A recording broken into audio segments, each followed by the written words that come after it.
Well, guess what? We have a special guest here. It's Darlene Bratton. She has a famous Viking. Here, use my microphone. Oh.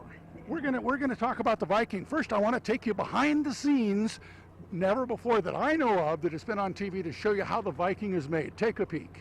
When we start in the morning, we have all of these tubs lined up along here. We're doing 24 tubs. We put the dry mix in at night. In the morning, we put the wet mixture in, and that goes in and it looks like this. And then our meat man, Dave Larson, starts mixing it up. We do about 1 3/4 tons of meat every year. The ladies are taking the meat and putting it into cups. The cups are 2/3 cups of meat, and then they are patted out into a spherical shape.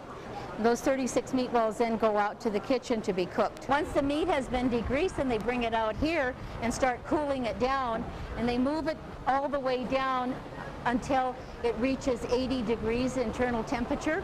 Then it's taken and put into the coolers. And then they'll start packing them into tubs again to take out to the fairground.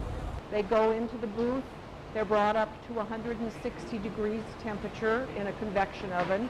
Then they go into a roaster where the sticks are put in and they're battered and deep fried at the booth. What they see at the booth is just tip of the iceberg kind of thing. The work, there's a lot of work at the booth, but if we didn't have the work done here, then there wouldn't be anything at the booth. There's the Viking. Darlene, real quickly, where does this money go? This is a big money raiser for you. The majority of the money goes back into the community to help a lot of different organizations.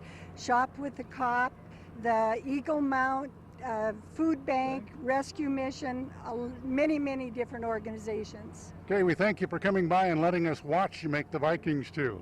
We'll be back with more from the fair with Katie in just a moment.